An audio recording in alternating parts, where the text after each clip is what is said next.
Got my bachelor's and master's in theology, worked in one parish in West Virginia for 2 years as a director in religious education, moved back to New York, and then 2 more years as a director of religious education. Welcome to the Rich Dawn, where eternal beatitude begins in this life. I'm Kyle Dean, and today I have with me Brady Webb, a Chestertonian, a founder of the Southtowns Chesterton Society here in the Western New York region, and an avid lover of Pope Benedict XVI. You have a YouTube channel under your name, Brady Webb, that we will link in the description. And Brady, how are you today? What's going on? Doing all right. I'm about like 75% uploaded with my coffee intake, so yes, it's working its way up there right now. So the dawn is getting richer by the minute. Yes. You know? Yep. Good. Well, let's have a high octane conversation. Yes. Here's to that. Cheers. I'm at about 25%, so I'm gonna try to catch up to you as we go along. And in that spirit, I'm just gonna hand the mic right to you.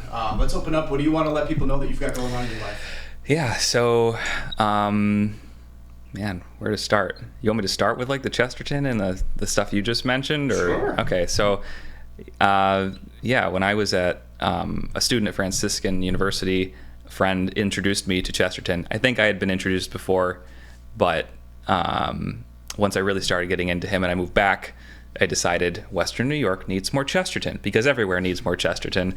So, Facts. Well, let's start. Who is he?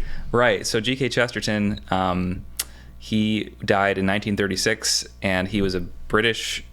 I don't even know how. There's no way to really fit him in a box. He was a writer. He was he was a journalist. Is like his primary title. But he wrote novels and books and fiction and mystery. He wrote a few plays even at the prodding of George Bernard Shaw, who was a friend of his. And he just wrote on every topic in the church every topic, including in the church. So he was an apologist. He wrote some really deep spiritual stuff. Not that he would have you wouldn't like label it like a spiritual or something, but it's just woven in through his stuff. And he was a convert, right? Yeah. He has an interesting story with that too. So he was raised in a Unitarian Universalist family.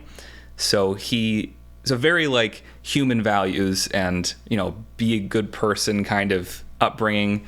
And he has a lot of great things to say about his parents. And they did form him in a way that was really conducive to what he then took on in his more explicitly Christian life.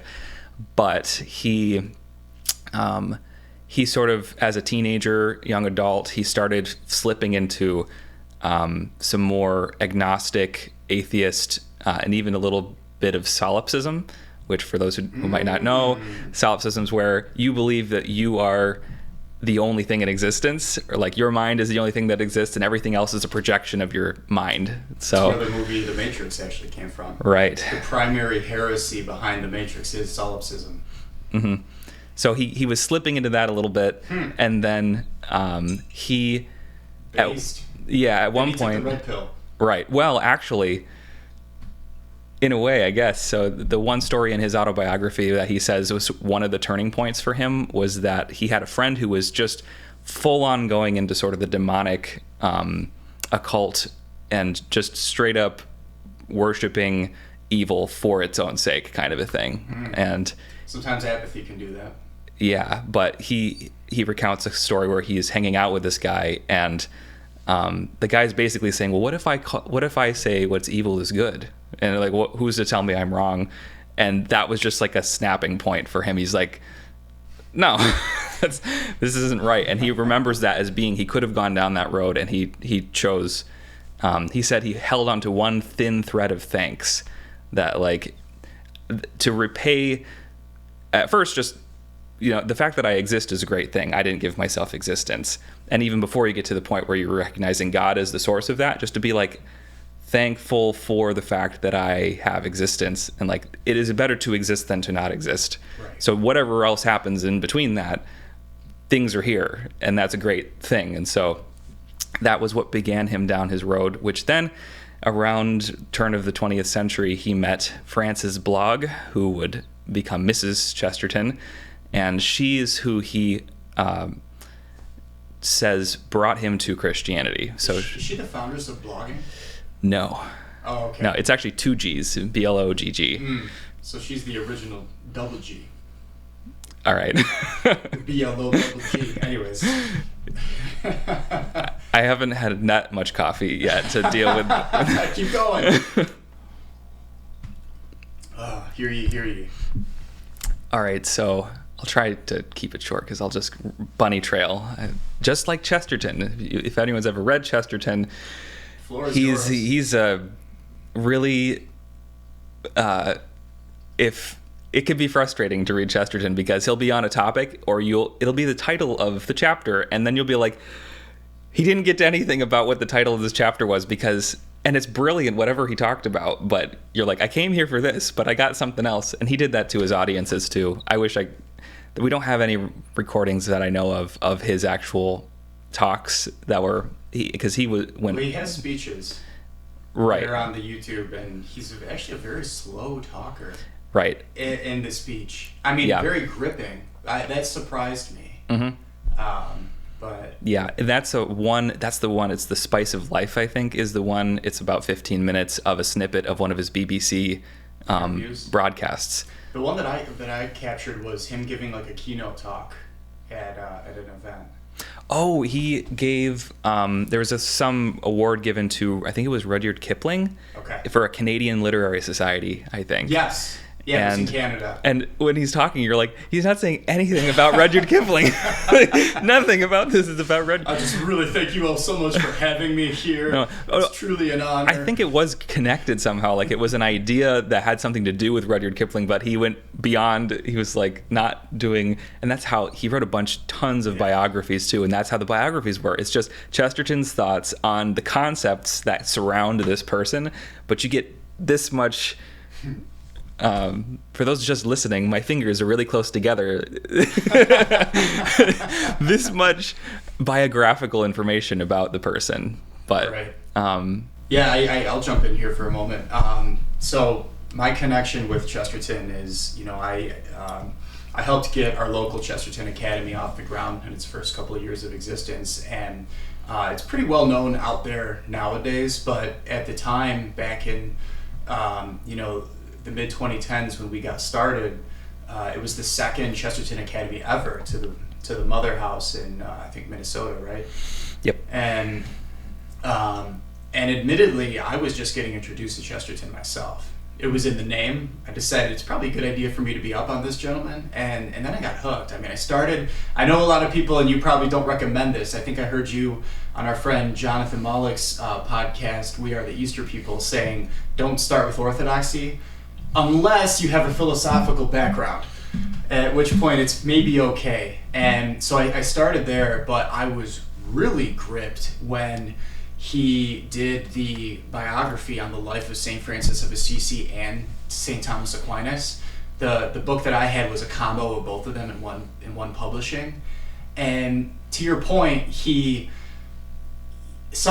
pulled off what many argue is one of the greatest biographies on the life of St. Thomas Aquinas of all time, and yet we don't really have a whole lot of proof that he even did a lot of his due diligence on the man. He just somehow one genius put himself in the mind of another genius, because that's how geniuses operate, and was able to infer all these things about his life, and somehow it came together with all this total cohesion. Yeah, I think they asked one of his secretaries who because he would dictate a lot. He would write, but most of the time he'd dictate to a secretary and they would write. Oh, he was like Trumpian in his ghostwriting. And he was sort of a Thomas Aquinas where he could be writing something and dictating something and maybe dictating something else at the same time. So he could keep 3 separate projects going for that at the same time. Anyway. And that reminds me of chess masters. Again, all of these just nods to, the genius of a mind that can pull that off. But I love the story with Thomas Aquinas, that book, where they asked, I forget which one it was, it might have been Dorothy Collins, did he read Thomas Aquinas? And she said, well, I think that he ran his finger over the spine of the Summa, possibly, but... Yeah, but he also, I don't know, I don't know if there's like a real good account of his study habits, other than the fact that he was just ravenously reading everything all the time. His giant pockets would be stuffed with books.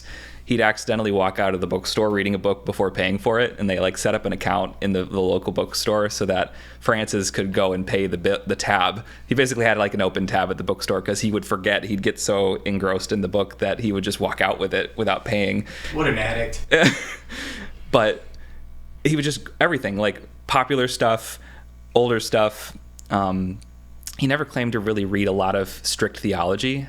I think that it was just kind of, he keeps it kind of mysterious. Some things like he doesn't really explain exactly how he got where he did. But I think there is a book that was written though of a bibliography of what Chesterton probably like, as far as we know, what did he read? Someone put a book together. I forget who it was, but it's like, if you want to put the same information in your head that Chesterton did, here's a book. And I don't know if that's a pretty big task, but sure, I haven't looked at it. But it is kind of, I don't know, he was just sucking up information and could, I don't know how to describe it. Like whatever went in, it just got incorporated. Like nothing was lost, and it would get put into the framework of everything, and he could just spit things back. But he hated, you'll never find a footnote in any of his writing. So he'll quote things, usually from memory, so he could do whole passages and remember what he said. But he wouldn't quote, he'd get things wrong occasionally. So the publishers and even some of his friends were like, Chesterton, if you could you be a little bit more scholarly about this? And he was like, no, like, I'm just here to marching to the beat of his own drum. Right. Yeah. Well, there's a few things that could be said about that. I want to circle back on something you touched on just for a moment for all the incredible women out there. The fact that you wouldn't have a Chesterton without Francis. Like his wife, that can be maybe, some might argue that's like a downside of a genius mind. It's like you're so go a lot of times that some of the basics in life, like the basic hygiene that's necessary in order to do the normal day-to-day tasks can get delegated to another. And obviously his wife loved him, right? I mean, she took care of him, and so I got a lot of love for her because we wouldn't have him without her. And also I want to circle back on what you mentioned about him being a journalist. I was recently reading an article that made a really interesting point that journalism has always historically been a blue-collar job. It's been a blue-collar task, and unfortunately what we've seen recently, I don't know if anybody's noticed it, but liberal elites have taken over that career path and have radically transformed what it used to be in their own image to the point where I don't even know, if we should maybe come up with another definition for it. But journalism proper is actually a very blue-collar task. It's very work by the sweat of your brow, find the truth. And that's really the philosopher's quest, right? Like follow the truth wherever it leads, regardless of the personal cost, right? So there can't be an agenda involved. There can't be personal gain involved. And so I'd love to, I don't know if you know a lot more about how Chesterton related to that noble profession, but that would be interesting to circle back on. And maybe that's enough to dive off on so far, but what are your thoughts? Yeah, so there's one of Chesterton's best attributes is that he was prophetic, which just in the ordinary sense of he would see where things are, where they're going, and be able to accurately predict, if we continue down this road, we're going to end up here, and sometimes with scary accuracy. Yeah. And one of those things, even in his time, because we're talking about getting out of the Victorian era into the Edwardian era in the early 1900s. He lives through World War I. He dies before World War II, and throughout all that time, he did point out a lot of the time about journalism and criticism and how it was devolving into, just like you said, that it's not about facts and just reporting actual news. Now it's more about guessing about what, opinion. The news is becoming more opinion. It's becoming more about what factions you're a part of. Sensationalism to get the clicks or whatever. Yeah, or just appeasing people for whatever type of thing. Like, you want to be angry, read this one. If you want to be placated, read this one. So, yeah, he definitely, that's something that he, like, just one particular example of like a literary giant of the time. Nobody knows him anymore. A.C. Benson. So the brother of Robert Hugh Benson, and they were both the son of the Archbishop of Canterbury. Robert Hugh Benson became Catholic and was like very persecuted by his own people for doing that, because if you're English, you become Catholic, that's a no-no. Did he like tell the Archbishop you're actually just a layman? Like, what did he do to get persecuted? Well, just by the way, that's true. Just by being being a priest and being the son of the Archbishop of Canterbury, the head of the Church of England, and then saying, I'm going to go over the Tiber and go to Rome. That was just like abandoning your country. That was like, you are no longer a good citizen of England anymore. Anyway, that's when nationalism is a bridge too far. Right. Yeah. You're putting the state above, your personal ethic. Yeah. And obviously, hopefully, the virtue of patriotism being what it is, you can be proud of a country that stands up for freedom and the principles, our God-given rights. But in any event, that could be a whole episode. I'll just conclude my bunny trail and go back to A.C. Benson. But sure. Robert Hugh Benson wrote Lord of the World, which is, I think I heard it's Pope Francis's favorite spiritual fiction. Okay. I don't know how many. Well, it's one of his favorite novels that he has brought up before. And I think Pope Benedict also mentioned it, and others. It's really, really good. Yeah. And it's sort of a dystopian end of the world. The Catholic Church is really small, and humanism has just taken over. And the way that they do that, Robert Hugh Benson did a good job. Anyway, his brother, so then we got the staunch Catholic convert over here. His brother, they were all of his siblings were like literary geniuses in some way. They either did poetry or they were in journalism or novels. So A.C. Benson, I forget what the A.C. stands for, but air conditioning. Right, yeah. Invented in Buffalo. You're welcome, Texas and everywhere else. The only reason I bring up A.C. Benson is that he was a priest in the Church of England who did a lot of writing about basically trying to make Christianity about being comfortable, about very like incorporating Eastern mysticism of like, this is just about emptying your mind and pushing out all the problems. And Chesterton saw this and he was like, this is awful. And part of Chesterton's style, in a way, is sort of a reaction against that and being like, we need to wake people up. So the way that Chesterton writes, it can be very jarring sometimes. Like, he was like, we got to wake up and think rightly again about these things. So yeah, he was both in the way he was writing and what he was writing about against the journalistic, the popular mindset. So, and it also helps to be like, we complain about how bad things have gotten now, but he was living in it, just in like, it was germinating and he could see it. And he was like, this is something that's been a long, like, time coming. Yeah.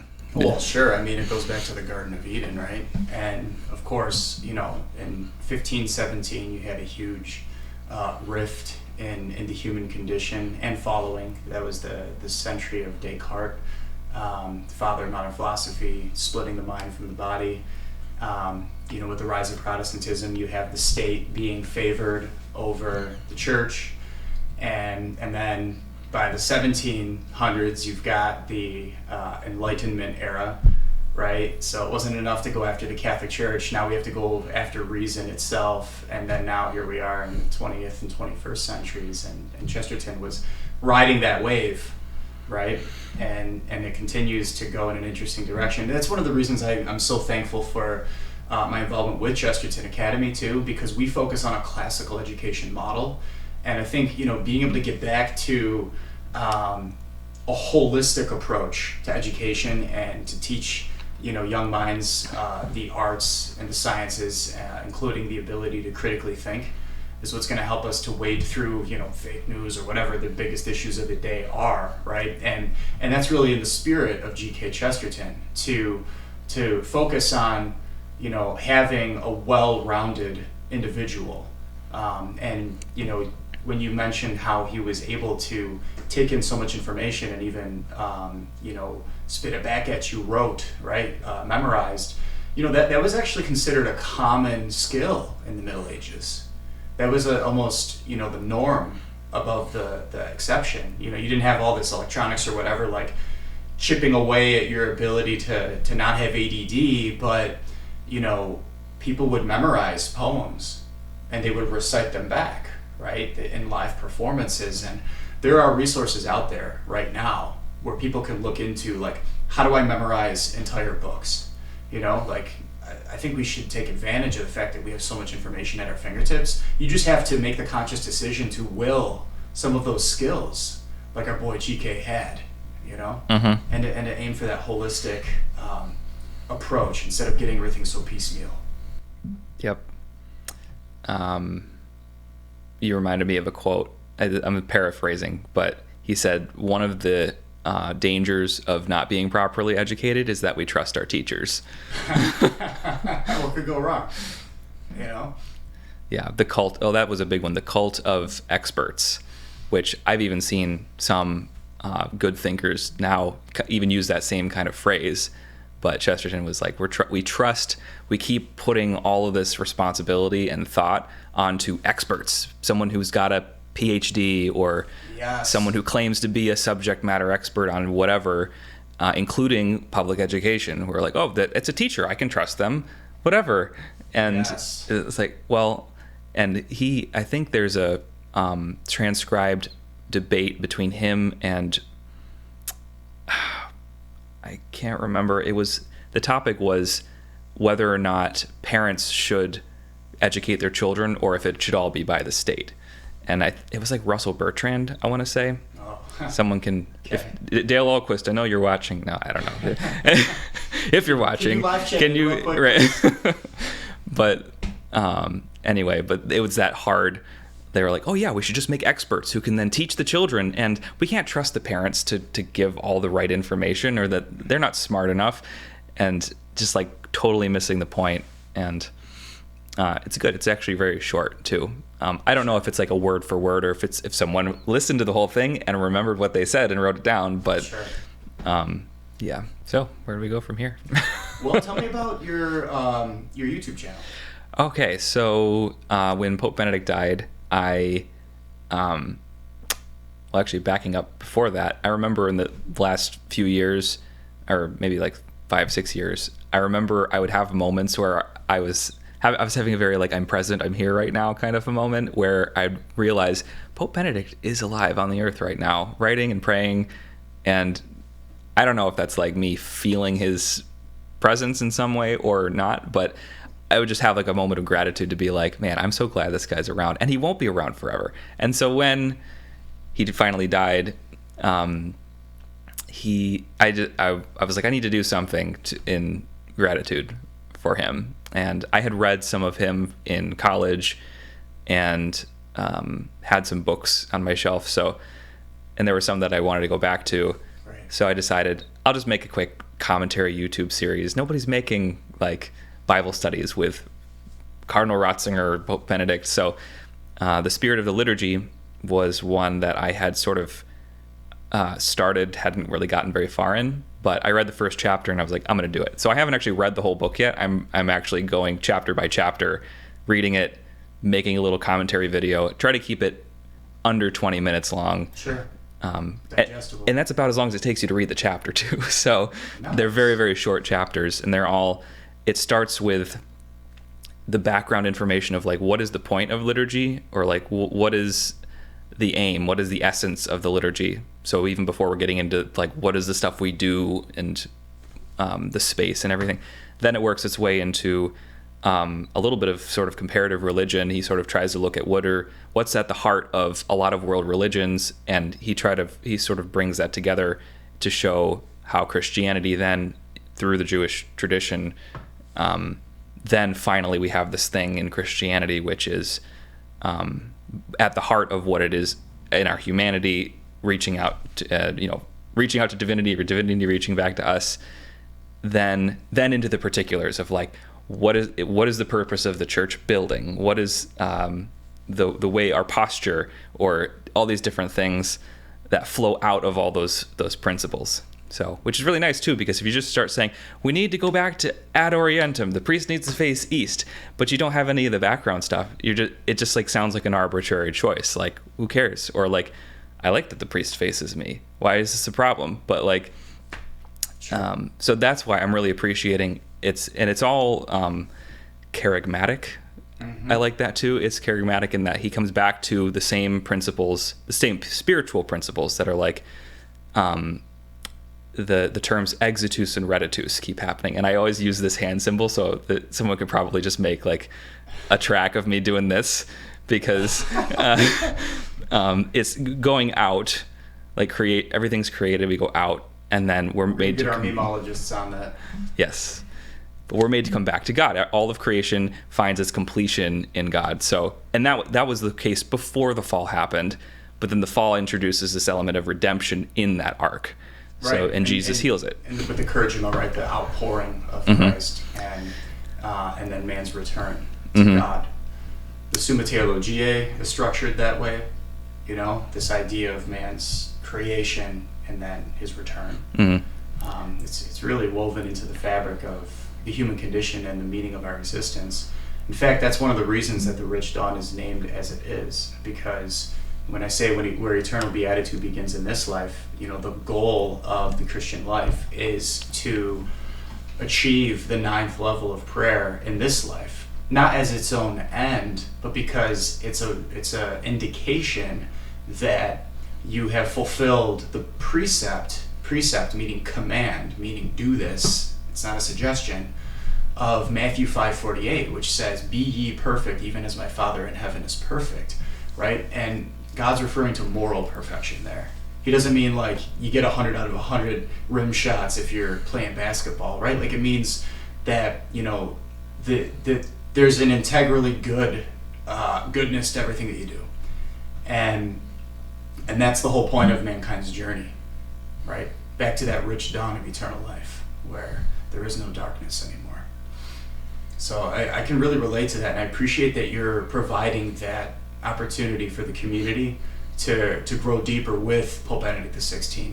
I feel like he had a very tough pontificate, right? There's a lot of controversy surrounding it. There was the whole stepping down, which had only ever happened once in history, but when he was doing his thing, he was standing up for what the church teaches, which is what the purpose of the Pope is, and he would be under fire from literally all sides.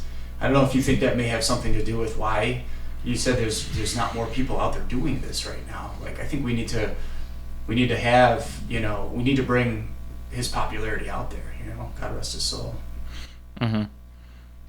Yeah, I don't know. It is interesting that there's some new societies for in the tradition of Ratzinger or different things. I'm kind of surprised that we don't have more catechetical or theological sort of study things, like helps. We've got, I guess maybe it's not that extreme though, because I'm thinking, how many of those do we have for? It's kind of something you have to do on a local level, I think, on a certain degree. Fair point.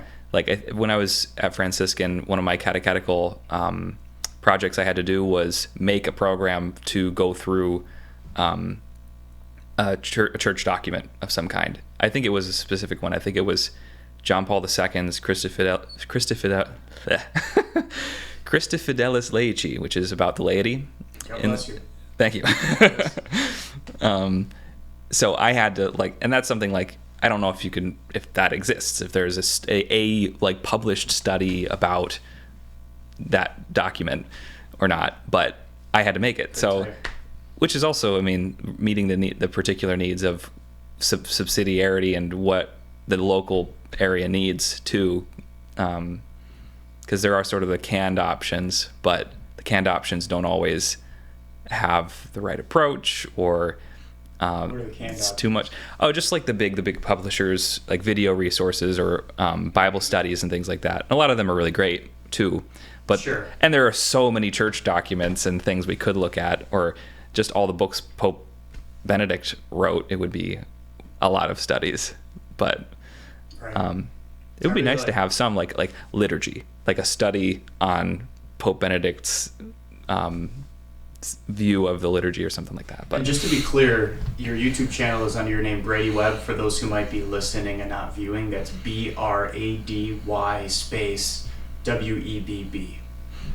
And so when did you start launching it? You mentioned that his death really had an impact on you. I mean, did it come out 2023 or? Yeah, so I think I started on it in January. It's been like one video a month or so. Okay. And yeah, just doing it piece by piece, because there are many, many chapters in this book, so it'll be many, many videos long. But again, I try to keep the same same spiritual backbone in each of them. What's the story behind the incredible hat? Oh, so that hat, so for anyone who hasn't seen my videos, Brady's coming in correct in style. So I wear a cap. It started because it was January, and we're cheap. My wife and I. No, we're frugal. We're frugal. And who isn't in these last few years in the state of the economy? But anyways, that's neither here nor there. Yeah. So we didn't have the heat on, or we had the heat on very low, and it was cold. So we would just bundle up, and part of my bundling up was this cap that I have. It's a very like night before Christmas kind of reminds me cap. Of the Victorian era. Yeah. It's got a little white ball on the end of it and everything. But my mom made that for me a long time ago. I was probably in like 3rd or 4th grade, because I was Scrooge in a church play, Nice. like a church musical. And I was Scrooge. I had to have the cap, for that. Yeah. Nice. Mm-hmm. So I held on to it, and then eventually I just thought it'd be fun to start wearing it, and it's nice and warm. I'm just amazed it still fits. Yeah, well, it's great work. The way that it's made. It's not with like a set. What's the word? It's stretchy. Well, I just roll it up. It's just like one big cone of material, so you roll it up to as far as you need it to go to get it on your head. So, boom. Yep. Awesome. So yeah, that's why I wear. And I started wearing it, and then I didn't wear it for one episode, and someone was like, "Where'd the hat go?" I was like, "Okay, I guess I'll just. I don't need to wear this for warmth anymore." But it does kind of feel like it's like a casual. I don't know. It adds like I'm home. I'm just talking about this thing. I'm not trying to like.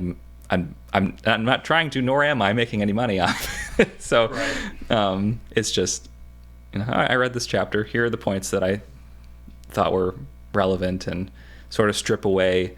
It's not a very rigorous read, but there are some, like, he'll bring up certain theologians people wouldn't know, or he does go off on a couple little tangents that are like helpful, but not everybody needs to know that particular piece. So I tried to strip it down and make it approachable, because I think that's one misunderstanding. I heard someone say that they think that Ratzinger, compared to John Paul II, Ratzinger is like wordy and hard to understand. And I was like, I have the opposite, actually. Not that I don't or can't. I would agree with you on that. Like Love and Responsibility by JP2. I'm like, wow, that is a lot. That is a lot of words to say. Utilitarianism, no. Mm-hmm. Respect for the dignity of humanity, yes. Yeah, or like Ratzinger isn't dry, but he gets to the point. Like he's building an argument, or he's building an idea, and JP2 was a lot more, I guess, Eastern in his approach, like kind of chewing on, like slowly digesting this one thing, but it's like a lot of words, so you have to read through a lot more material, which is good, and most people need that. Phenomenological training had something to do with that too. It could. I just remember reading Catechesi Tradendae, which was his JP2's first encyclical, which was about catechists, which he actually inherited from. It started with John the 23rd. Started it. He handed it over to Paul VI, or maybe I think it was Paul VI started it. And he passed away, and then John Paul I inherited it, who then passed it on to John Paul II. So 3 popes had a hand in it. But anyway, the very beginning of it is just this long, like a lot of thank yous, and I was like, get on with it. I want the meat here. This is not what I get when I read Ratzinger. Not that I love it. don't get me wrong, I love JP2's stuff. Sure. I think he was an excellent thinker also, but just a very different style. Yeah. So are you Catholic? Yeah, actually. That's good. No, I just like the aesthetic. That's why I'm here. Yeah. No, obviously, I mean, I know you have a great conversion story, and I recommend, we won't get into it too much here because you already shared that on We Are the Easter People, but one thing that you highlighted in there is that I think would be maybe interesting to flesh out further. Maybe it speaks directly or indirectly to where we are in our conversation right now with, like the Benedictine flavor, the JP2 flavor, right, of teaching and faith expression, right? You've got you made a mention about how we want to try to avoid the extremes, right? You've got like the extreme traditionalists and you've got the extreme charismatics, and it sounds like you're well-rounded in your conversion journey, right? Because you grew up Methodist. That's why, for anyone who has no context about who either of us are, right? Like, Brady grew up in the Methodist Church, and then, you had your conversion circa 2014, I think, to Catholicism. And it's great to have you on the team. And so with that, you have the ability to bring in, your yearning to really understand the faith, like what makes this different than how I grew up, for one, but then for two, to figure out where you fit in with your Catholic expression, right? Because there is a wide, it's a narrow path and a narrow gate, but there's a lot going on within that space, right? And so I don't know if you can touch on that maybe further, like what. I know you said that you had a very traditional bent. I don't know whether if you specifically had a charismatic bent, or how you would identify today, but maybe we can talk more about that. Yeah, so in the Methodist Church, it was I guess I would label it charismatic, because it was a lot of Christian contemporary music, and then preaching and stuff like that. So, I was involved in the music a lot. So I was in the youth band, which then kind of graduated and became one of the adult bands there. So we had the full setup. Did you play guitar and sing? Or? Yep, guitar and sing. Yeah. Occasionally. You're very good. There's a video out there somewhere on YouTube of one of the times on the main stage and the fog machines and the laser lights and things like that. Okay. So. Do we need more content of you out there performing? Because I may or may not have some footage from 1 or 3 or 4 New Year's parties. But anyway. Yeah, so... I'll get your approval first. I don't think I was particularly... I at least, like, it's hard because I have to, like, translate between what what Catholics would, if they know of the charismatic movement, what they would think versus... how Protestants think about that. Like, they wouldn't necessarily use charismatic as the category. So Fair. It's kind of a mix and match sort of thing. Kind of like how the word catechism, right? It's more popular in Catholic circles, and you're going to have teaching apparatuses in Protestant circles, but they might not understand that term. So I think, looking back, I don't think I was ever very charismatic, just in a general sense. Like, I was very quiet, reflective. I was in the band, and I enjoyed, at least in a sense of like a wholesome entertainment sense, the Christian contemporary music and stuff like that. And I think that it did facilitate prayer most of the time, at least. And I was really going down that road as far as I was thinking about, should I become, and we would call it a worship leader. I don't like using that title as much because I have, again, this is a Catholic Protestant thing. I'd say like a praise leader. Like, praise can happen anywhere, but worship, yes, we like worship with our lives, but worship is, in capital W, worship is the liturgy. So that's why I usually just try, like, I won't berate someone for using the word worship more loosely, but so I was... So there's an intentionality that you try to bring to your understanding of things and the way that you not only understand it, maybe intellectually, but then live it out. That's great. So, yeah, anyway, this is a long walk for a short drink, but yeah, Yeah, looking back, I think I was getting reeled into the excitement, and we had played a couple outer venues. There was a conference for the United Methodist Church we were invited to play for, and we had a lot of talent and everything like that. But I don't think I'm very charismatic. I think that's what like becoming Catholic and realizing that there are so many different expressions. Sure. And that to have a less, I don't know how to describe it.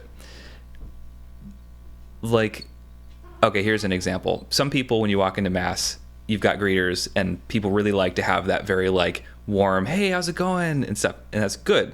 That's great for people. But like, I walk into Mass, I don't want to talk to anybody. Sure. It's not because I hate anybody. It's not because I don't want to interact with anybody. It's because for this particular thing, I'm here to do I'm trying to gather myself as much as I can to give it to God in the liturgy. And sure. It's not a time for chatter, for me at least. It's not a time for chatter. It's not a time to be buddy-buddy with people or waving to people and stuff. So that's and I realize like that's legitimate. And like I almost used to feel bad if I was like be talking and having noise in the narthex too. That's something maybe we can put that little public service announcement in there in case people don't realize that's the appropriate way to do things. Mm-hmm. But I guess to bring it back around, the being balanced about things. So on the one hand, there's being balanced, but I think I learned this in one of my philosophy classes. The mean between extremes isn't really the best way to describe like either morality or the way to approach things. Is like there's like foolhardiness and courage, what's a better example? You can be a coward or you can be foolhardy, and then you don't just want to be something in between cowardly. Like you're not too cowardly or you're not too foolhardy. Like you're above and beyond those two things. You're reaching for some other thing that goes beyond both of those. Sure. So mean between extremes isn't always the best way. So, and Chesterton said it, that the church has a healthy hatred of pink. So we have bright white and deep red, and we hold those two in tension. We're a church of paradoxes, of extremes. Like Jesus is fully God and fully man. He's not some God-ish, man-ish type thing blend. We are... So, like, when I'm thinking about...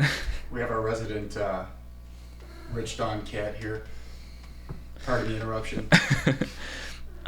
So with extremes, I think it's important not to just be like, well, how can we just, like, make everybody kind of go in between here? Like, we need to hold extremes in tension. So, but that's challenging for everybody. I think if we look at maybe even break it down a little bit more, like, people who are gung-ho about one expression of liturgy, like people who are like, it's gotta be Latin Mass, and if to the extent of like you're not doing it right if it's not Latin or something like that.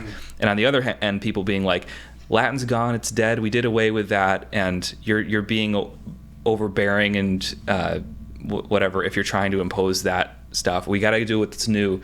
And it's like those are the extremes, but we don't just want something in between all the time. Like we need to take what's great about whatever exists and hold those up. So this might not be the greatest example. I'm trying to think of things. Let me ask this real quick, because I mean you plumb the depths of so many things. We could go down so many new rabbit holes here, but first and foremost, let me just ask you, when you converted to Catholicism and you discovered the Vatican II document on music and the liturgy, which makes clear that you're only supposed to use the organ, no more guitars. How did you cope with that? Since there's really no guitars out there in the churches. Right. Well, just to be very... You're allowed to laugh. I'm too serious. I wanted to just like refute. No. Well, you brought up all the different things that are going on in the life of the church, so let's go. Let's crack that in. Yeah. And this will help with the balance thing, though, too. Sure. Because, like, for instance, I gotta back up a little bit, too, again, that one of the things that attracted me to the church was that you have something you can hold on to. Like, there's something solid. There's something that, not that like tradition for tradition's sake, like things shouldn't change and we're just a rock kind of a thing. Like it's dynamic, it's morphing in a lot of ways, or it's Jesus is coming to us in every single culture and time and circumstance. Right. And even the liturgy, as like solid as the components of it are, does change and adapt and move over time. Like the ultra traditionalists still recognize like the mass of Pope John the 23rd, because he was the last guy to change it. Like he was the last guy to tweak it a little bit, not like its essence or anything. But anyway, sorry. Now the coffee's Sure. at like 102%. I like it. I almost think that you were inherently there evangelizing or maybe dropping some apologetics against sedevacantism without overtly doing it, right? Because there's so much context that we need to bring for viewers and listeners are going to jive along, right? So the latest Mass update in the Latin is the Liturgy of 1962, which was under John the 23rd. So, and sedevacantists are people that think that the chair of Peter is vacant, sede vacante, seat is vacant. And the most popular expression of that is that Pius XII was the last legitimate pope, and you get so many different flavors of that. But in the life of the church, then you had on December 8th, 1969, Paul VI came out with the Novus Ordo Missae, the new order of the Mass. And yeah, to your point, people can become very polarized or polarizing on these subjects because some people do think that it ought to be expressed in a specific way. And for me, I have found, and by the way, for anybody that's paid attention to the introductions to my videos, I've never felt the need to overtly get into it, but I'm very much in love with the traditional Latin Mass. It's my preferred form of faith expression and devotion. As an avid student and practitioner of Theresian prayer, the 9 levels of prayer, the St. Teresa of Avila, the doctor of the church on prayer, gifted us with the language to describe biblical realities. She didn't come up with anything new. You have levels 1 through 9 of prayer. You have vocal prayer, mental prayer, affective prayer, prayer of simplicity, prayer of mystical contemplation, the prayer of quiet, prayer of union, prayer of conforming union, and prayer of transforming union. When I was referring earlier that eternal beatitude begins in this life, it's because you got to make it to level 9 in this life, because that is part and parcel of being a living saint, right? That no longer falls into mortal sin. And in the Novus Ordo Mass of today, it's a lot more vocal. So it's very level 1 focused, vocal prayer focused, whereas Latin Mass has a lot more quietude to it. So it's mental prayer focused. And for me, I'm trying to shift into as high gear as humanly possible, which of course means gear 4, prayer of simplicity, because that's as high as we can get on our own volition. But you need to make it to level 2 to open up the upper 7 levels of prayer. So I find that my expression of bringing my own personal sacrifice to the liturgy is at home there. So I'm a huge lover of the Latin Mass. That being said, I would also agree with you that you can't have this amberized understanding of tradition, that something, you don't want anything to get like fossilized, or you don't want to fall into these trappings to say that popes aren't legitimate anymore, even if you disagree with what they do, because at that point you're falling off beyond the safeguards of dogmas and doctrines that are in place, and they're forever valid and current. So it's an interesting debate to have. Where do you fall? So you converted to Catholicism. You got exposed to maybe some more like really traditional sides of things. You mentioned in a previous podcast that maybe it was like to the point of a little bit radical, and then maybe you had a pendulum swing elsewhere. Mm-hmm. Did that experience help you in your current understanding of where things are and where maybe we might want to be? Yeah, it was tough. Yeah. So I had, it's just a slight bit of context, where 2014 become Catholic, fall 2014 go to Franciscan University. So I had gone through RCIA and then was plopped in the middle of this staunchly Catholic environment. Definitely with a charismatic bone. Well, there's both. There's Yes. like, do they get along with each other, or is it like a sibling rivalry? I would say for the most part they get along. Okay. There are people who are going to be very unwilling to see the other side. The hardcore zealous. Yeah. But so the first, I think it was the first year or two at Franciscan, I was okay, because I was still I was still learning a lot of new stuff and getting to know people, made some friends and stuff like that. And then 2016 was when things got tough. So get engaged. Well, I got engaged in January.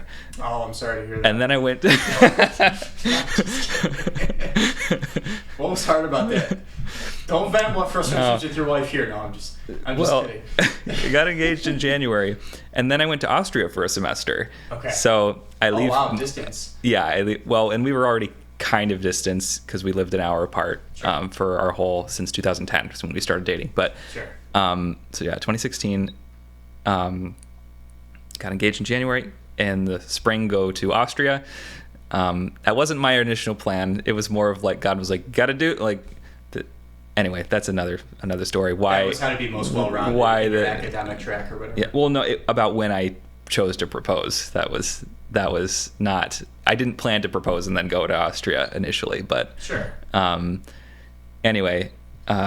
Which, by the way, this is a happy story. Brady's very happily married. Yes. Yep.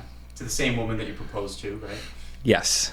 Yep. So that's well, good. no, she's not the same. She's constantly developing and becoming better and That's adorable. As we all hope to be, right? Yes. So I went to Austria, and that's where some of my friends introduced me to, because I hadn't had to read it for any classes yet or anything, but Sacrosanctum Concilium, which is the document on the liturgy from the Second Vatican Council. And they were like, look at this. And there was another document from a different pope, I don't remember which one, but about the liturgy or about music or something like that. So I read Sacrosanctum Concilium and was it was just a very shocking thing for me, because I had learned a lot of things about what the liturgy was, and I went through RCIA, had some interaction with people, knew what the experience at Franciscan was like, in other parishes and things like that. And then I'm confronted with, this is what the church has said we should try to do, and then being I don't see this. I don't see this translating to what has happened. And I know, I guess just individual instances would be easiest to go with, such as, let's see, the retention of Latin, for instance, is the thing that it was never part of Vatican II, the documents at least, right? We can talk about the spirit of Vatican II or the documents of Vatican II and how they interact with each other, but Sure. It even made suggestions about certain parts that we could translate into Latin, or things that would be good to translate into English, which made a lot of sense. Things like maybe the homily should be in English, the exhortation part of the Mass. It would be good to do that in English. Sure. That makes sense. Certain parts of the Mass that change every week might be good to do in the vernacular, because people aren't going to memorize, this specific day every year, probably, unless they're following along or something in a book. And then the things that, then everything got translated. And we do have some places that do a little bit of Latin here or there and stuff like that, but it's not an integral part of the Mass still, when it was never in Vatican II to just say, no more Latin. No, it said Latin has pride of place. Right. And same thing with Gregorian chant. That's another thing. It did talk about music, and it did say things... said the organ is the appropriate instrument for Right. the liturgy. And there's a reason for that, by the way. Right. A lot of times people just need to be given the why in order to, at least attempt to get behind why is Holy Mother Church saying this is how we ought to do it, right? When it comes to the organ is is the instrument that emulates the human voice, right? And the human voice is the highest instrument of all time because it's the instrument that can introduce rationality to the music, right? And it's the fact that we are rational beings that makes us man, and we have bodies, right? So it's in distinction to the angels as well, right? Because they're also persons. But in any event, philosophical distinctions aside, so it's very important to have the organ and to focus on very transcendent forms of music, and that's why Gregorian chant, and in some cases some polyphony, was always traditionally understood to be the lane that music ought to stay in the church. And then you had certain entities that I won't name that came out of certain states that kind of turned it into this business model of record labels and the latest artists dropping the top hits, and I mean people really made a career out of it, fascinatingly, which isn't necessarily a bad thing. But another thing that took a hit, and this is me agreeing with you by the way overall, is a lot of churches don't even have the funds to hire a full-time musician anymore. Which that ought to be in-house subsidiarity being what it is, as opposed to having this outsourced record label model from the other side of the union. Mm-hmm. Hymn publishing is a big issue, but that's its own. Well, let's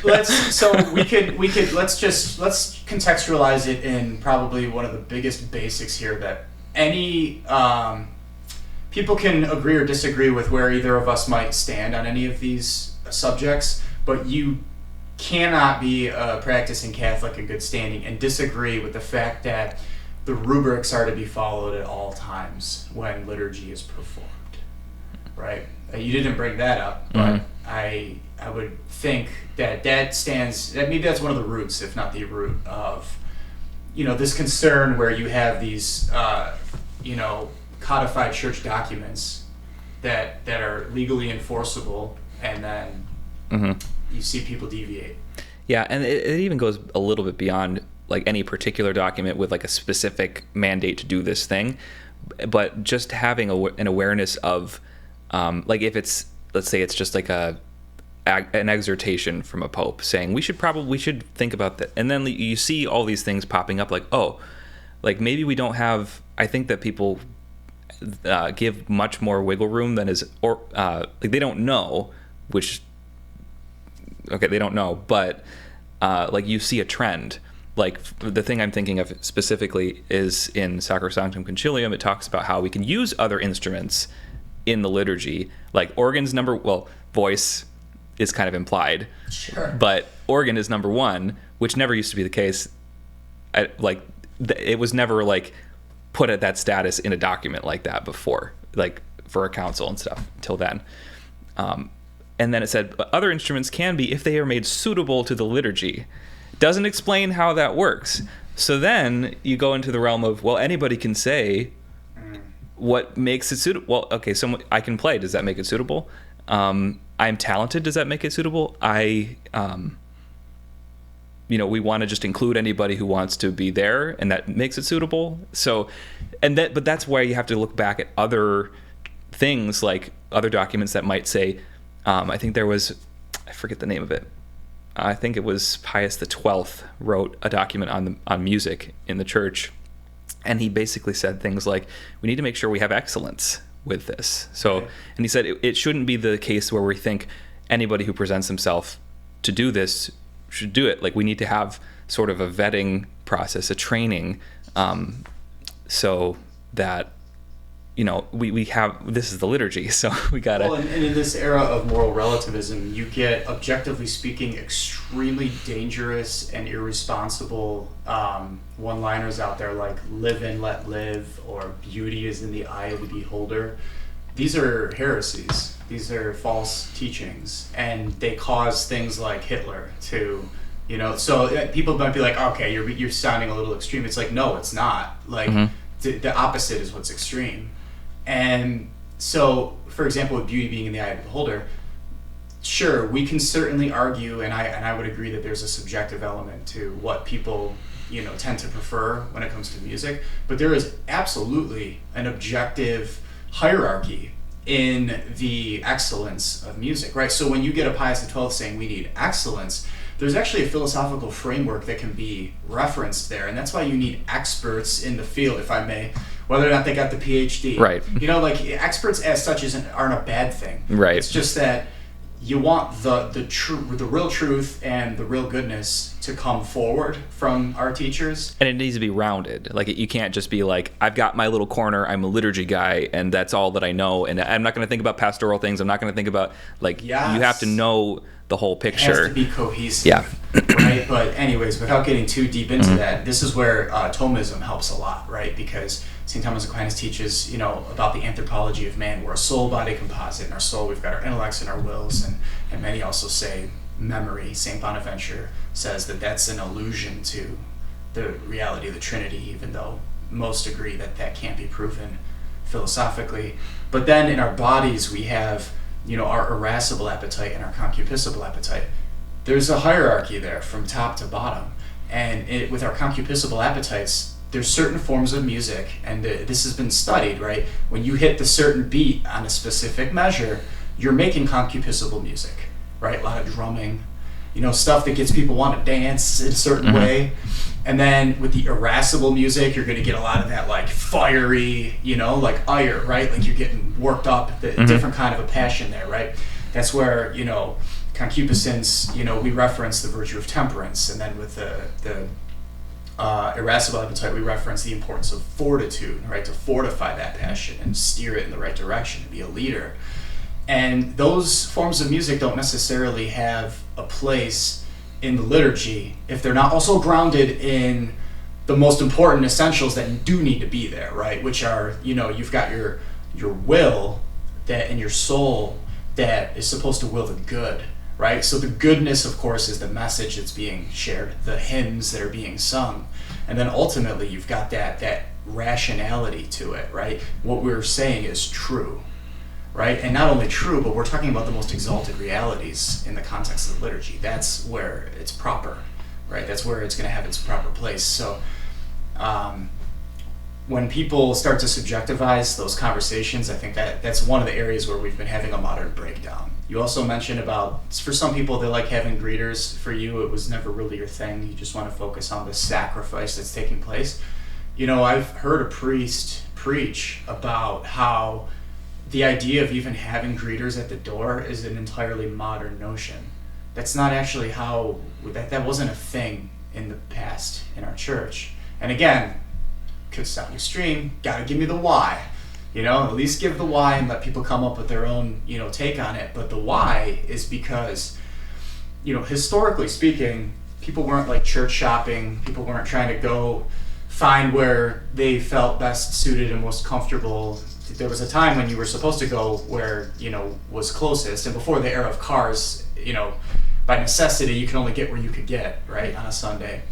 But this idea, that's your home. That's your home away from home. That's your community. Those are your people that you're supposed to be in relationship with and to like really know each other intimately and to help each other get to heaven, right? Community is one of the most important components of faith expression, right? It's the thing that makes us saints. I love Mother Angelica's quip, like we'd all be saints if it weren't for people, right? But it doesn't mean shy away from people and become a hermit per se. It just means like embrace the reality that it's by smoothing out each other's rough edges that we are on that path to sanctity, right? Could you imagine someone greeting you when you're walking into your own home? Unless maybe you have a butler, I guess. But this idea like, oh, welcome. Let me make you feel comfortable in this. It's like, this is my home. So maybe there was a base instinct that you had when you were like, that's not what I'm here for. Yeah. And it's partially also, this is where like it gets into separating things out, putting things in their proper context that a lot of people won't let themselves think about sometimes, where we need the welcoming nature. We need it. It's necessary. But where do we do it? And how do we do it? Right. Like, it's not at the door of the church necessarily. It could be very distracting. Like, yeah, some people, they're running out the door, they're gathering kids, and maybe it is nice for them to have a little bit of human interaction right before Mass. But what if I spent my car ride really gathering myself, trying to get ready for the Mass, and like gathering myself, and then I get to the door and someone's like, "Hey, how's it going?" And I'm like, like, it's not what I need. It's not the right place for it. And that's what I've been noticing is like we try to pump the mat because we don't put any more energy into doing things outside of the liturgy. We pump all these extra things, needed things, maybe activities, right? Needed things, interactions, announcements, all this stuff into the Mass when they should have existence outside of the Mass. And that's it. Like, I realized that would solve so many issues if we got on that mindset of, all right, we want children to be involved, and the children don't have to be super, like, let's say there's a little skit, and maybe the kids do a skit during Mass. They want to show, like, advertise VBS or something, but that's not the right place to do that. Like, sure. We've got a parish hall, we can do something else. And I don't know if it's like a level of fear where people are like, we can't get them to come back another time to get these things. But well, one thing we need less of is priests that gravitate to the low-hanging fruit of referencing your local football team in the homilies. Or I know so many people that are like, you know, there's this mentality that, oh, I got to get that 10-minute or less homily, or else my people are going to drop off, and then the finances are going to take a hit. You know, we really definitely need to get away from this like idolatry of the finances. Yeah, things are about to shut down. We're in a rough spot in some sense, but that's all kind of subjective, right? Objectively speaking, as long as we're becoming saints, we're fine. Look at the book of Acts 2 and following, right? Like, the early church was built up of households, right? And in Vatican II's whole idea, this is where, you know, traditionalists and others sometimes disagree, or they debate about the origins of how we got to where we are now, right? Like, the church fathers made clear for Vatican II that they wanted to have a ressourcement to the way the early church was much more like organically established, right? And you did have a lot more vernacular in the early church. It's undeniable. I mean, that's just a matter of church history. And so it is legitimate in the sense that it's not like illegal, right? Whether or not you want to debate if it's more appropriate, right? But then, you know, certain traditionalists will say, yeah, but that sounds great in writing, but in the reality of it, if we're talking about like the French ressourcement a la the Enlightenment era, well, why would we want to do that? Like, that's not an organic progression of right. Where we want to be. That's kind of like a forced machination, of which, you know, Benedict XVI himself famously said, you know, we've created a banal on-the-spot product here. And so we're left wrestling with, you know, like, what is and what ought to be. And I think that, you know, similarly to whether or not someone should greet you at the door, I think we ought to show a lot of compassion and patience in recognizing that there are a lot of mixed messages nowadays.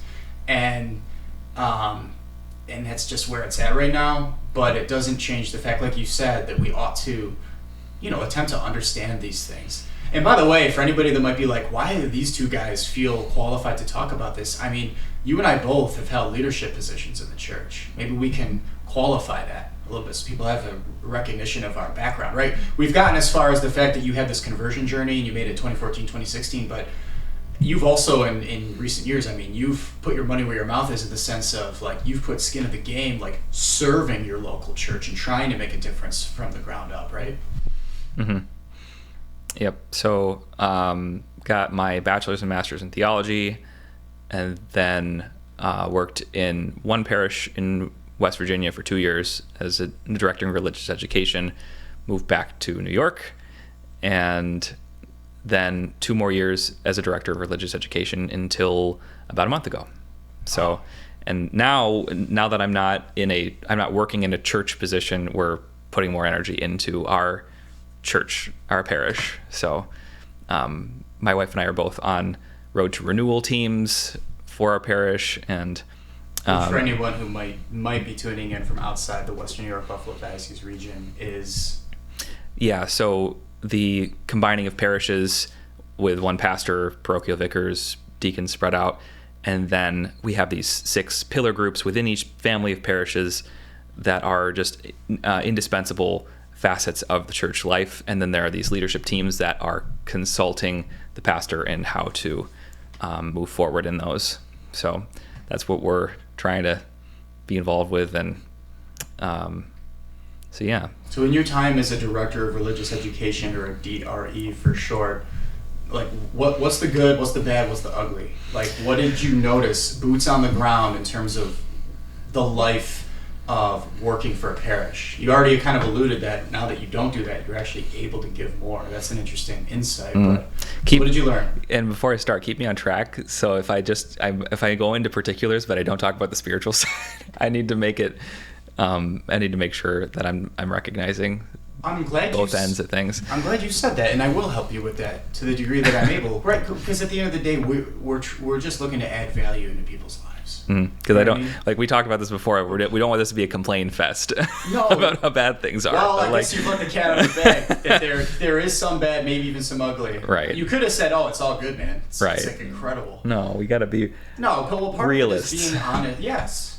Part of this is being realists about you know where things are, and if where things are is not where we want them to be, we need to be able to identify that. Yeah, and as realists, not just like a veiled pessimist, but like recognize the good, recognize the bad, test everything, keep only what is good, kind of a thing. So anyway, with that caveat, parish life, it's tough. Don't get me canceled. If anybody, and I've talked to some people more recently too, people who are interested in getting in working for parishes or getting involved with different things, and especially me coming fresh into the Catholic Church, not being raised as a Catholic, and then jumping into this world and then jumping right into leadership, which I was even surprised. I was like, I'm fresh out of college, and now they're letting me run a religious education program. But so when you see it from the inside, it's I guess the first thing I'd say is that there, as my father-in-law would say, no group has the corner on jerks. Like you get like there's no group that you're like, oh, this is just gonna, like, everyone's gonna be on the same team and everyone's gonna be happy.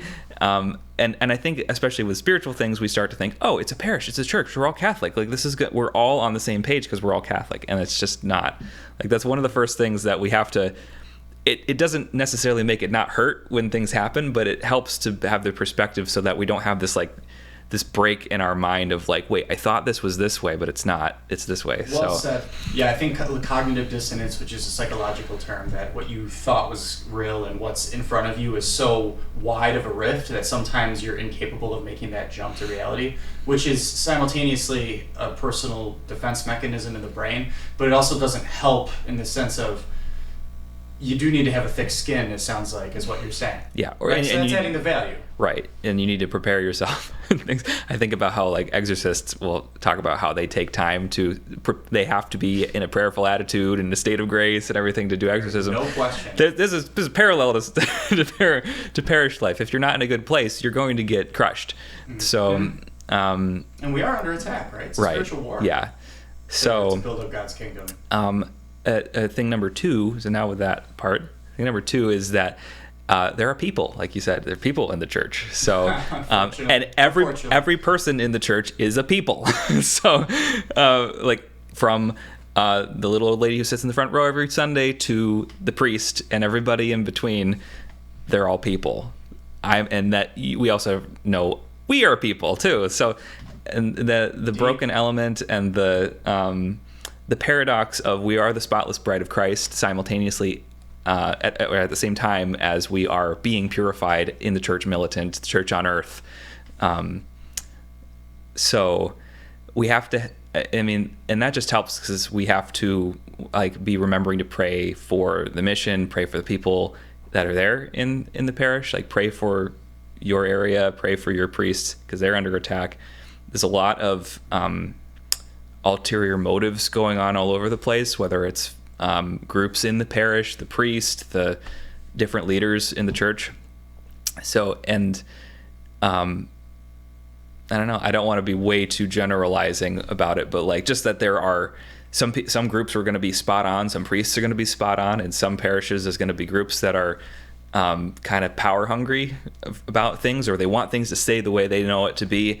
And sometimes there'll be priests who are trying to either maintain a status quo, or they have some very unorthodox views about where things should go or how ministry should be led and stuff like that. So I think having a clear... We're dropping some red pills here, man. We're smashing the heresy of solipsism. Right. So I think it's just important to focus on those. And again, I fall into the issue where I think if I think of all the problems that could go wrong when they happen, I won't be as disappointed or hurt by them. No, and good. It helps. It does. It definitely helps to some degree to know. Oh, like if I think, I could get cancer someday. I'm going to think about this every once in a while. Like this is a possibility. And then if it happens, then I'll be like, oh, I knew this could happen. But it's still going to be. It's still not going to be great, and I'm still going to have to deal with it. So. Right. So there's that. Like we have to be aware of the issues. And the joys, like we have to have hope, and we have to, yes. But it's not an automatic because I'm part of the church.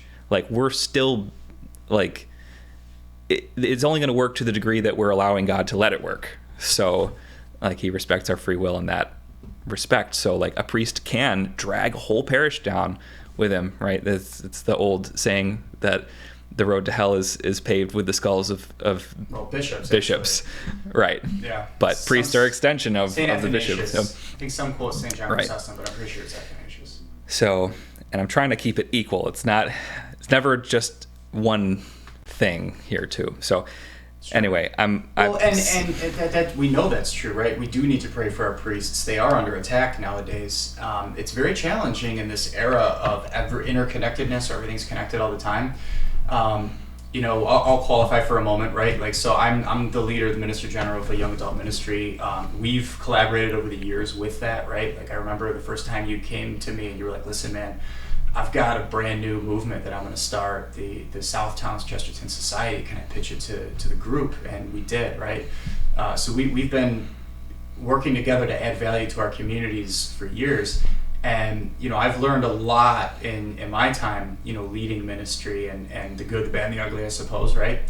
And, one of those things that you learn, and I've had priests and spiritual directors say this to me, they're like, listen, you are literally, you're part of a very palpable movement, and you need to recognize that just one of the things that we're trained up on when we start to have a parish is you're going to have, like, 10% of your parishioners, no matter what you do, they're going to love you.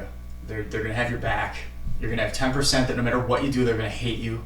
They're going to oppose you or dislike it, or especially if you came in and you're new, they're going to wish you that they had the old guy. You're just never going to be able to bridge that gap.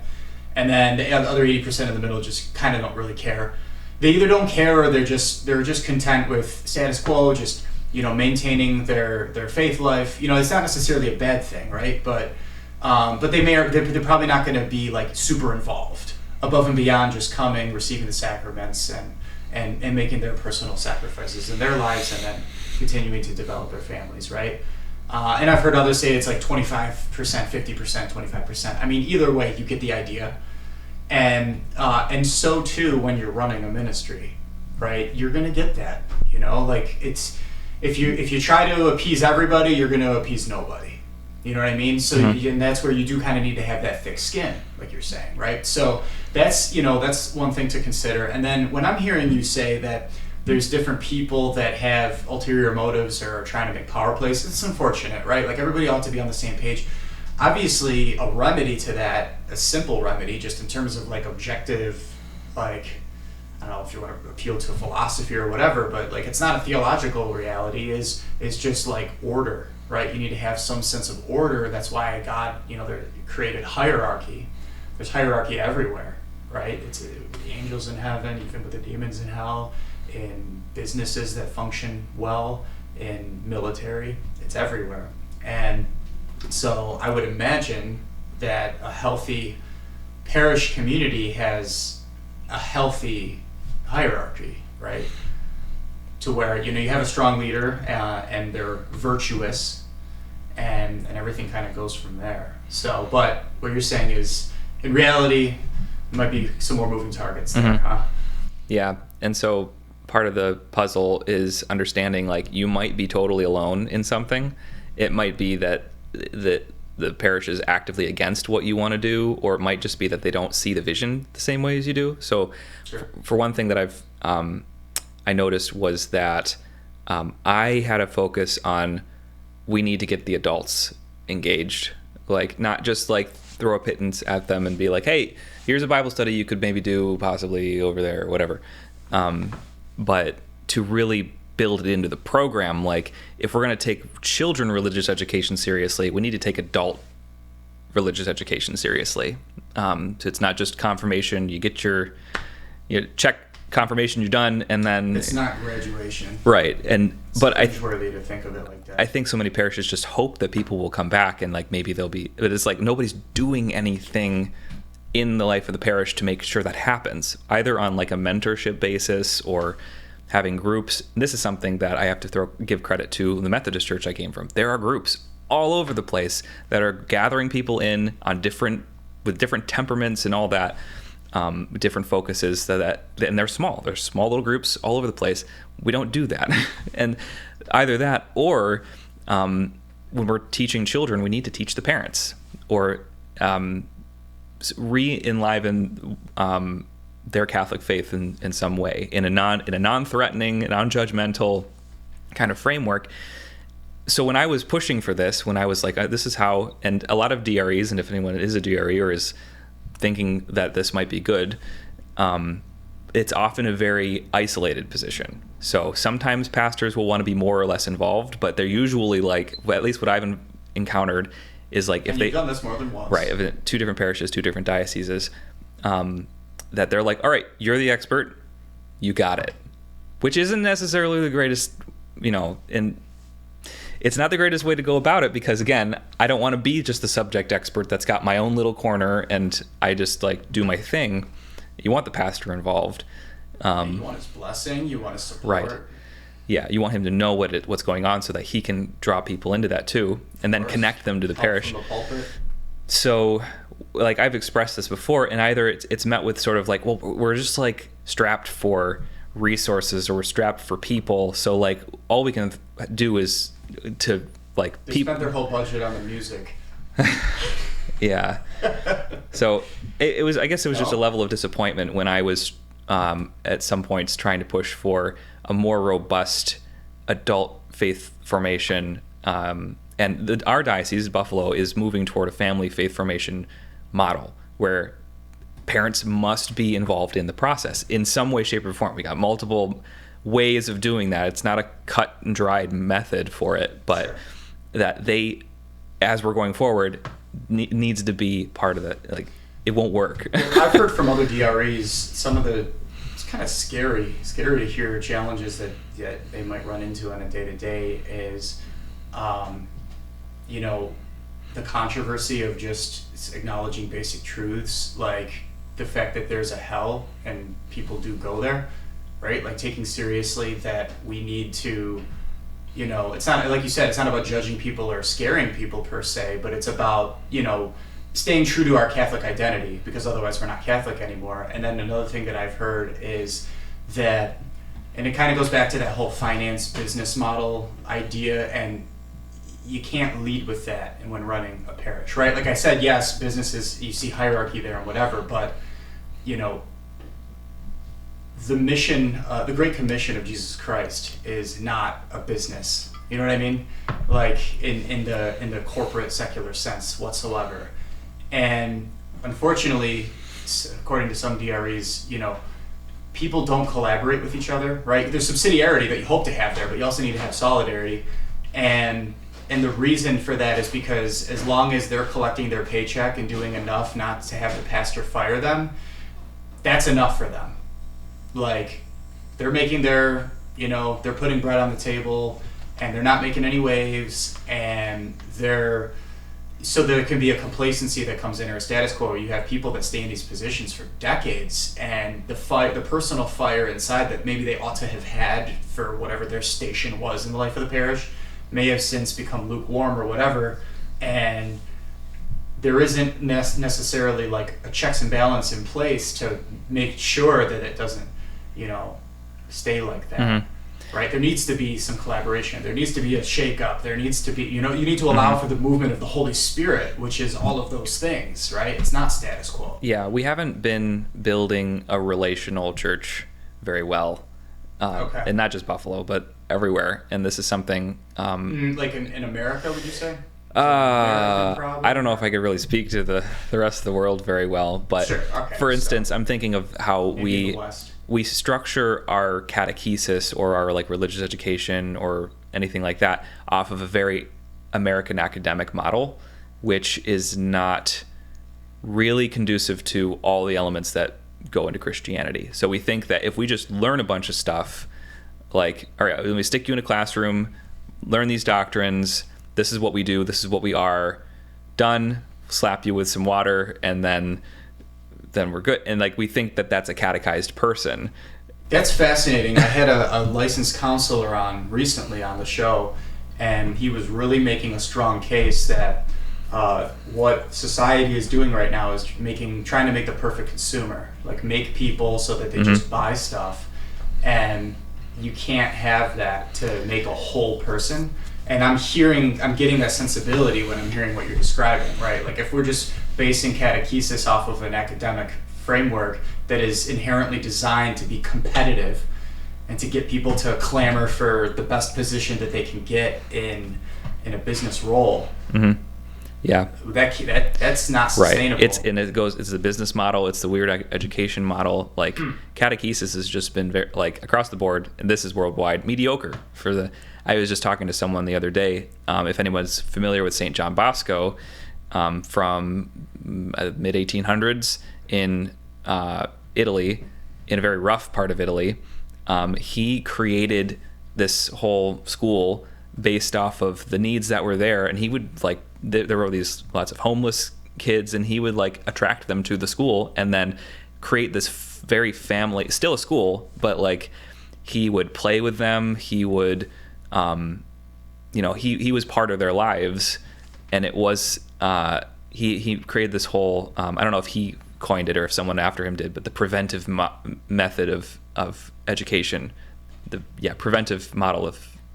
Yeah, something like it's actually preventive.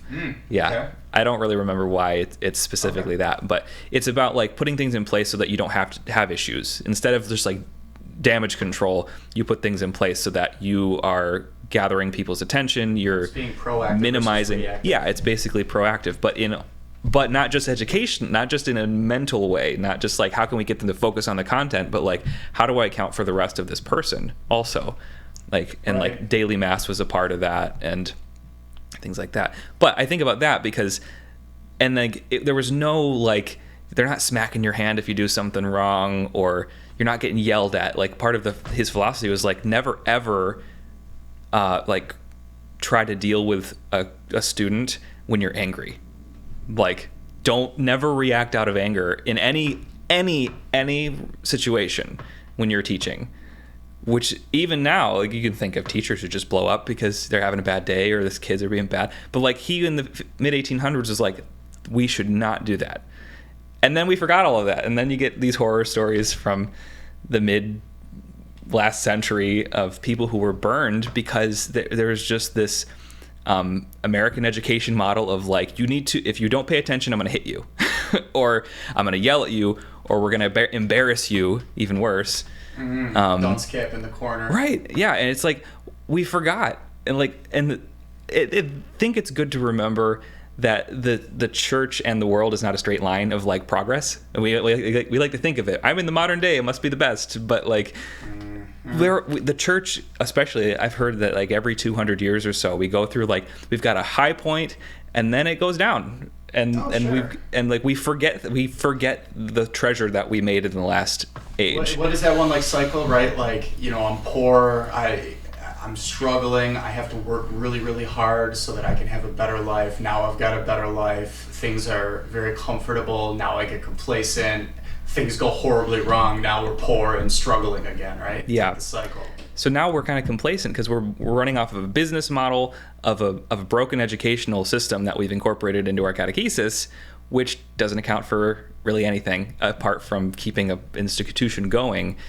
And so we need to break out of that mindset. And I can speak to that for sure. Like in my demographic, running young adult ministry, we target 18 to 39, and which is great. But one of the challenges that we run into, particularly with anybody on the low end of that spectrum, is because we bring anyone up from lukewarm to on fire or whatever, someone that's already on fire to go even deeper. We've affected multiple weddings. I mean, it's been incredible. But a challenge that's kind of beyond our current purview, and this is why you need to have that holistic approach, is the stats are all agreeing that it's by the time a kid reaches age 14 that they completely lose the faith, right? Which means we're losing them in middle school. We're losing them. Something is awry in the current model because the stats all point to it's all done. Like they basically hit puberty and they're rebelling against their upbringing. I actually was that statistic. I was a self-proclaimed atheist throughout high school because I thought it sounded cool. Mm-hmm. And and by the grace of God, obviously, I'm not currently an atheist. But so we have to ask ourselves, like, if you have a Don Bosco that is integrated into every aspect of a community's life from beginning to end, right? That's holistic. And so we got to cut these strings, like whether they're idols, whether they're ties that bind that ought not to be there, right? Unholy ties, and you do need strong, holy, competent leadership, right? Because the hierarchical component is important, right? You want to avoid the extremes of like clericalism or just outright liberalism, right? The church has condemned both, and to your point, it's not just about virtualizing the mean, although I am a proponent of that. St. Thomas Aquinas is big on virtualizing the mean between excess and deficit, right? Like with hope, right? You don't want to have lack of it to the point of despair or too much to the point of presumption. We want to find that golden ratio, so to speak. And so in conclusion, what would you say maybe we should focus on to be part of the solution with that? We've identified what ought to be. Mm-hmm. A huge thing I just thought of is remembering at all times that we don't own the church. Mm-hmm. That's right. We're not guaranteed to be a DRE or whatever the thing is. Yeah. Right. Or like I'm not in charge and I'm not directing the like I'm here to be a channel to like I'm not supposed to be. I guess one way I'm thinking of it is that creativity is good when it's rooted in truth, but creativity just for its own sake is a bad thing. So like if we have creativity without any foundation of what this is going to accomplish in everything we've been handed, then that's going to blow up. So if we're just like, I have this fun idea and let's see how it works. Well, how does it connect to everything else? So for instance, I will just mention it and we'll move on from it. But just because it would be a whole episode. Sure. I am. So there's this phenomena of the children's liturgy at Mass, and this is I grew up in it. Right. What was your opinion of children's liturgy? Honestly, I haven't even given it a thought in decades until you just brought it up. So all right. I'd have to think about it. Case in point. Oh. It didn't have its effect that people wanted it to. I guess so. So, like, I mean, perhaps there were things that you don't even know that grace was there and it could have had an effect in some way. But it didn't have such an impact that you were like, this really helped me along in understanding the faith or the liturgy or things like that. Yeah, I mean, I guess if I take 5 seconds to reflect on it, I think that parents should be there for their kids or family members, whoever's there, in the individual faith communities that make up groups that go. Right. So children's liturgy, there is a precedent for their existence, but literally 98% of people don't do them right because you have to have a priest or a deacon to proclaim the gospel and to give a homily at the children's liturgy. Okay. So, I don't know the rubrics behind it, but okay. This is a small obsession of mine to look into children. Well, I think there's something to this. Yeah. In fact, I'll let you in on a little secret about how I run ministry. You have to get the little things right. in order for the big things to go well, right? You see this with the secular band Kiss. I'm not condoning people go check them out. They're pretty radical, certainly irascible appetite level music for sure. But one thing that they do right, from a business sense, I guess you could say, but even there, I don't. Just from a safety perspective, they have a line in their elaborate pyrotechnic intense stage setups. They have a manual that the people need to do to set up their stage, and couched right in the middle of it is, and put a bowl of M&Ms on our table in the back, and take out the M&Ms of a certain color.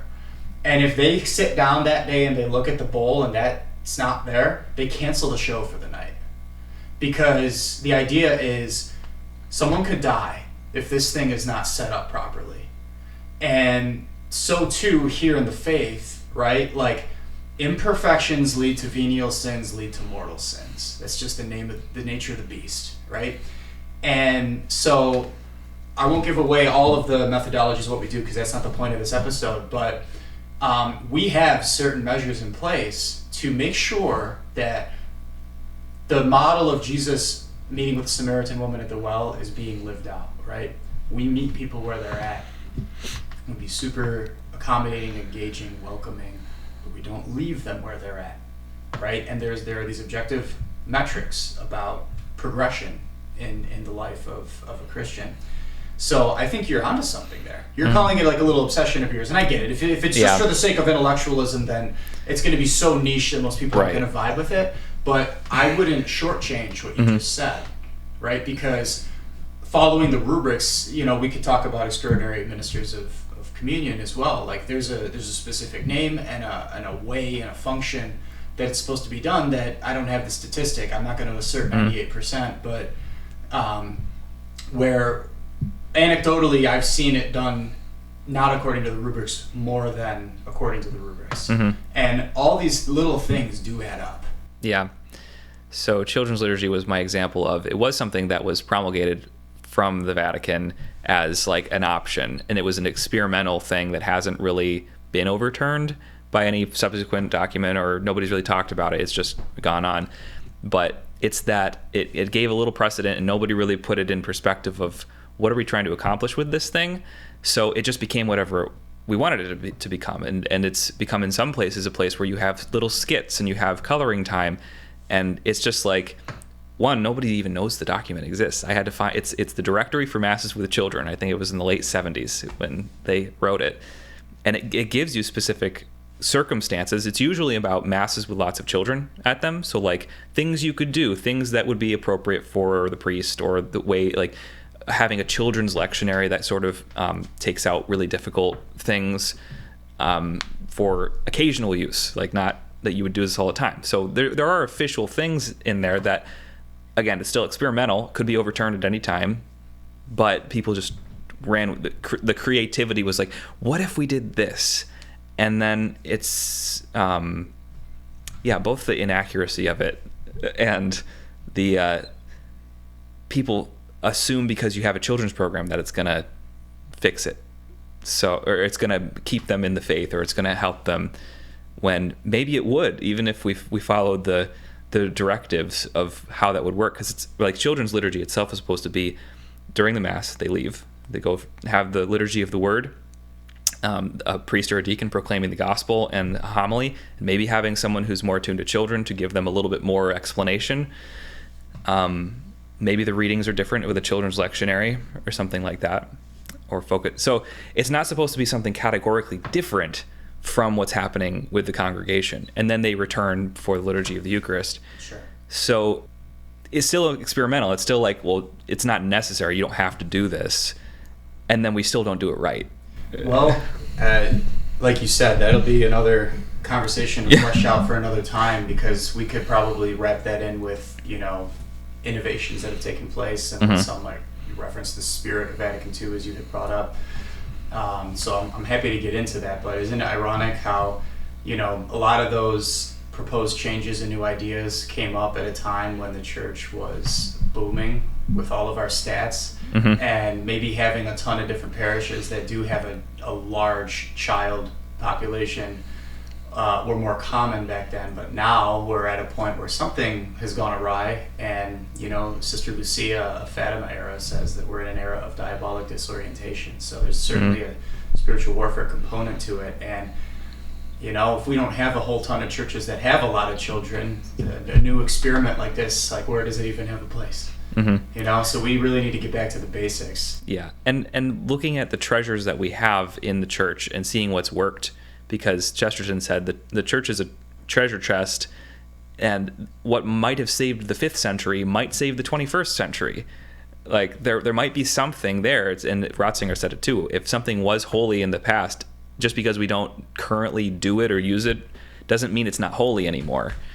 And I think he was referring to the Latin Mass specifically about some of that too. But sure, well, that's certainly still quite alive and well, and right.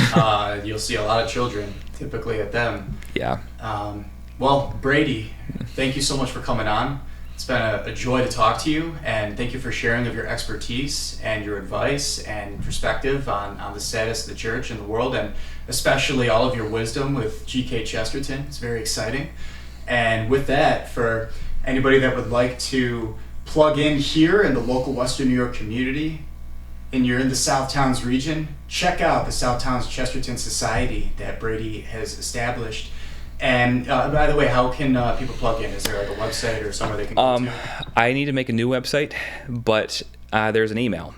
So they can email. It's stchestertonsociety@gmail.com. So that's for South Towns. Someday maybe that will stand for Saint. Hey, there you go. But stchestertonsociety@gmail.com. Beautiful. Yeah. And for anybody else that wants to tune in on the World Wide Web, check out Brady Webb, BradyWebb on YouTube. There you'll see the Spirit of Liturgy with Benedict XVI and whatever else God may have in store for you. I'll keep trying to pump some more videos out for that. But, very, very cool. So thank you again, Brady, and thank you so much for tuning in. If you liked this content, if you gained value from it, we ask you to please hit that subscribe button. It's the only way that we're going to be able to generate more wholesome content in lieu of all the other stuff that's going on out there today. It's been a real joy to be with you. God bless.